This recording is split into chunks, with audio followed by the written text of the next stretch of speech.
It's been said that we're in the midst of the fourth turning. And if you're not familiar with that term, it's a book by William Strauss and Neil Howe about how America is basically in this 80-year cycle. And the fourth turning is the fourth component of this 80-year cycle, usually involving economic and political strife, conflict and crises, followed by prosperity. So hopefully that's where we're headed. But I'm looking at another pattern that's not an 80-year pattern, but rather a 100-year pattern. And I'm just curious what you guys think about this. If we go back right to the turn of the 20th century, early 1900s, we had the adoption of the telephone. This was being rolled out into households across the country and was continuing to ramp up until the Great Depression.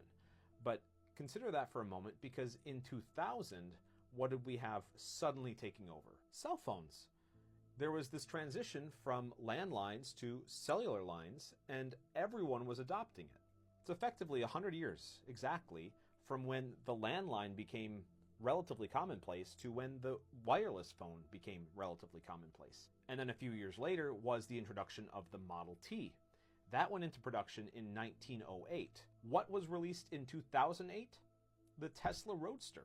So once again, at a 100-year interval, we have a transition from one type of technology for transportation to the next generation of that. You could make the argument that electric cars are never going to be the future, but I digress. Now let's fast forward another 10 years to 1918.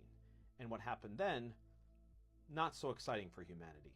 The Spanish flu, which is not really the right term. We shouldn't call it the Spanish flu any more than we should call it the China virus.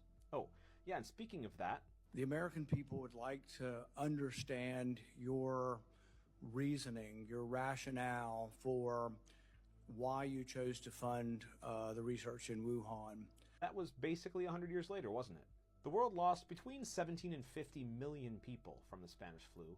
SARS-CoV-2, there was a significant number as well, slightly less than Spanish flu. How much less? Well, that's up for debate, I think, still. I respectfully decline to answer based upon my rights under the Fifth Amendment of the Constitution. But again, these events were almost exactly 100 years apart. Advance to 1925, and we have the release of the television.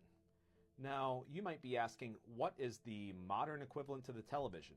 I would make the argument that AI is, because this is an interface that is brand new to the household, where we are now engaging with the rest of the world in a way that we've never experienced before, just as we did with the television.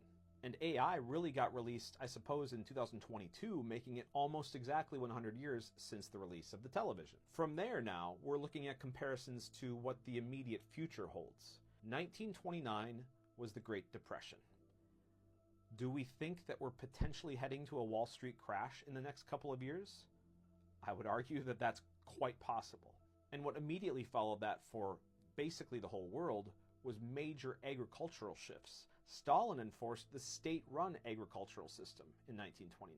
And here we are in 2026, almost 100 years later, where farmland is getting gobbled up and our water supply seems to be getting privatized. It doesn't feel like that much of a reach to suggest that something like state-run agriculture could happen again soon. Now, one that's maybe not on everyone's radar is the patenting of the jet engine, which happened in 1930.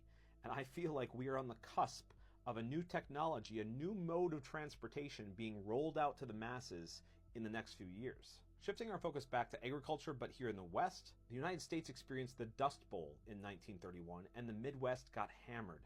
They could not produce crops because of how bad the conditions were. Now, partly it was just farming practices. Sound familiar? But it forced millions of people to migrate west. And then finally, at least for this video, because I'm sure there's more comparisons I could make, but in 1933, Hitler was appointed Chancellor of Germany.